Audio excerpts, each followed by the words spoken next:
What's good, everybody? It's Joe, and I'll come back at you with another video.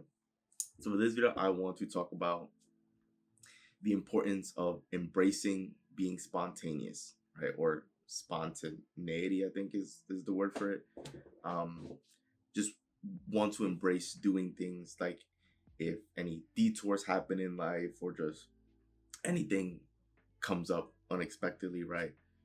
To just embrace it all because it's all part of life's journey. We all know from our own experiences that life is full of surprises and there's certain things that might happen that you can account for or haven't accounted for, but it doesn't necessarily need to be a bad thing. It can end up being an integral part of your experience and it can actually be a highlight of your day or a week, whatever it is, right? So with this, I wanted to share another example, a life story that happened not too long ago. This was a few days ago, like over this past weekend, that essentially myself, my mother, and my sister, we all took a trip to Upper East Side of Manhattan. Basically, went to an event called Balloon Story. So what this is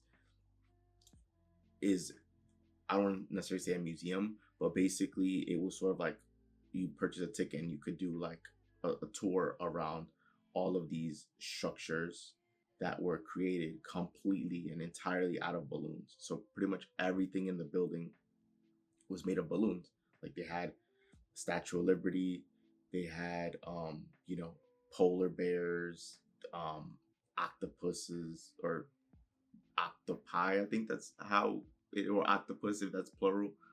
Um, you know, they just had the Eiffel Tower, right? Like so many structures, even like a cab, uh, um, like a whole wall of just like balloons in the shape of a heart, like just so many different structures that was all made of balloons. So by the time I upload this video, Balloon Story is already finished the event. Like they're gonna pop all the balloons and everything.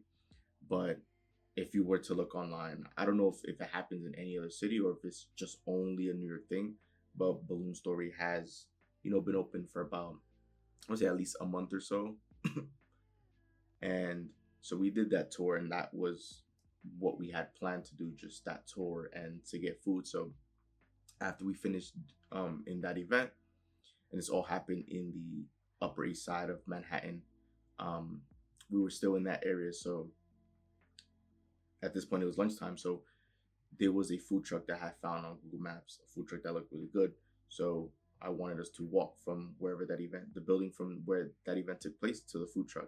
So as we're walking, I want to say the food truck was about 4 or 5 blocks away. So I want to say after walking 3 blocks or so, right? Just imagine we're walking on the left side of the street.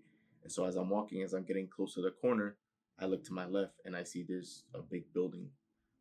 And then in like that building had like several different entrances of like big doors, but the doors were all closed. But the doors themselves had like windows on them so you can see through to the inside of the building. And I saw that the building had like a bunch of like cool lights.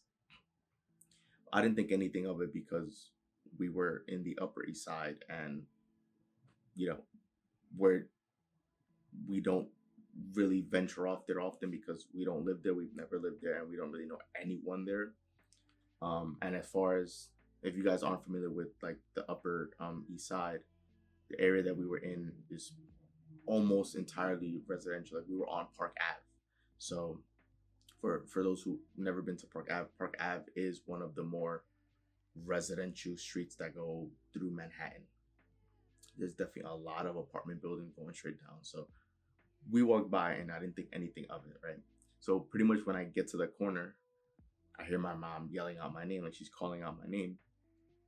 And so I turn around and she's basically waving at me and signaling me to come into the building.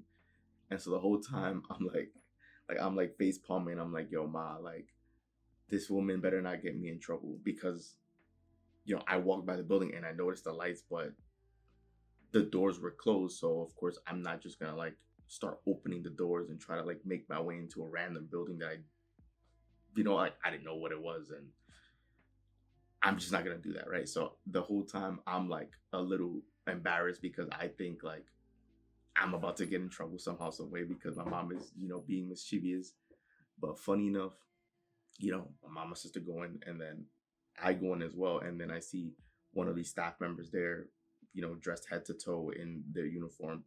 They basically like open the door and let us in, and so I'm confused because I'm trying to figure out how my mom, got us in. But basically, it was just she was peeking in through the window, and the staff member saw her, and so they opened the door to just let her in, and she basically explained to him that everything looked amazing, so he offered to just show us inside.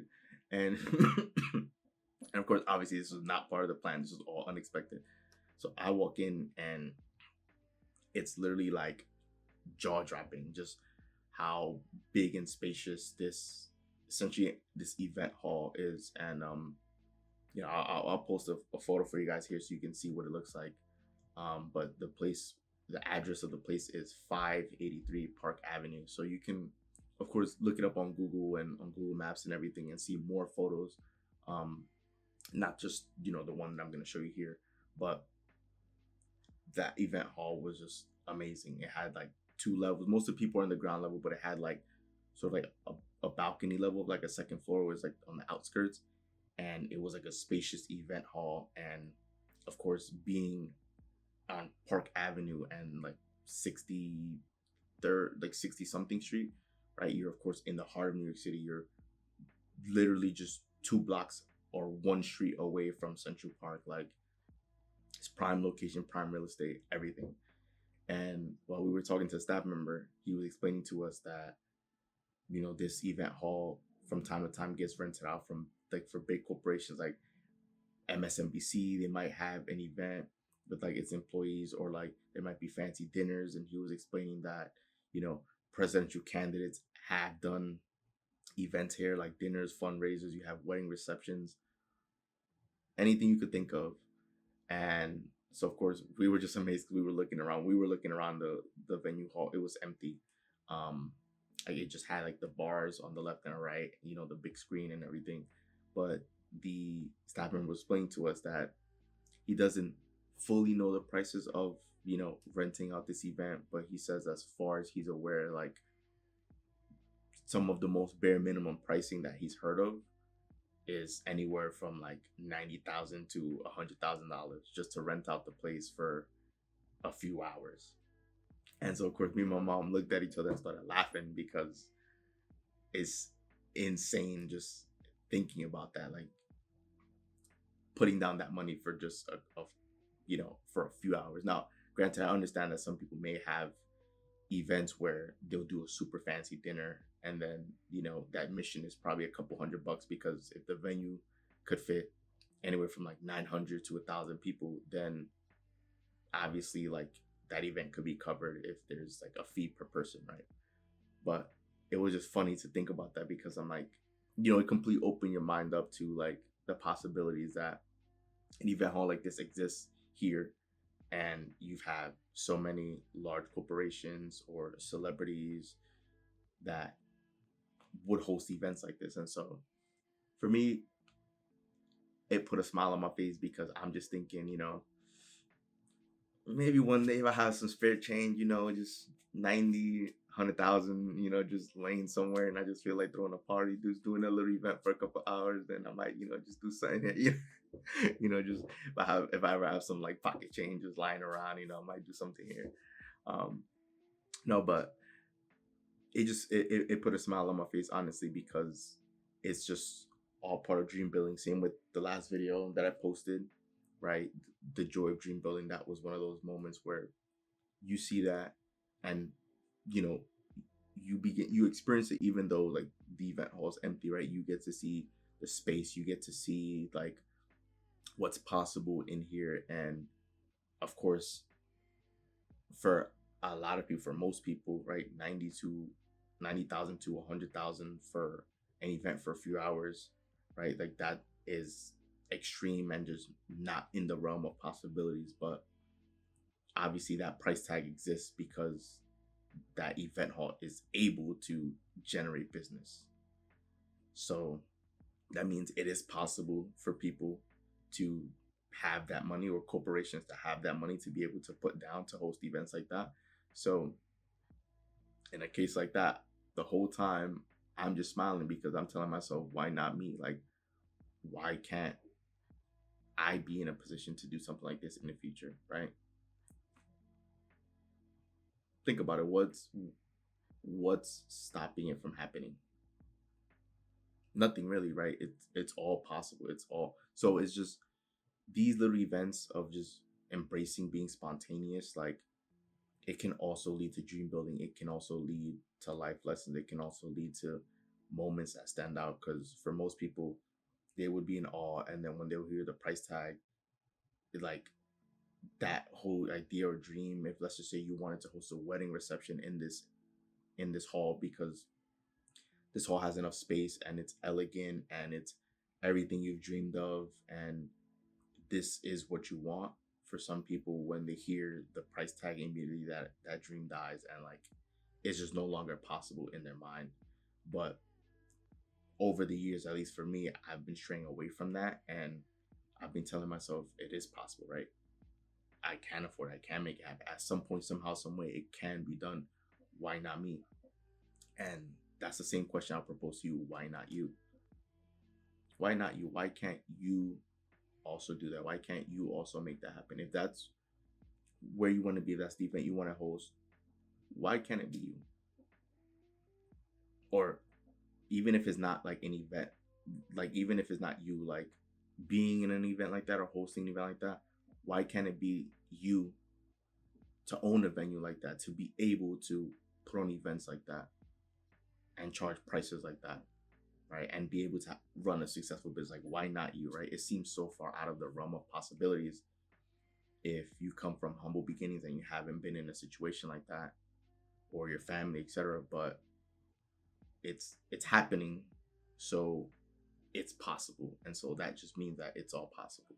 So of course, this was an event that happened spontaneously, right? Like, I didn't think anything of it when I walked by the building, because I don't know anyone or anything in that neighborhood.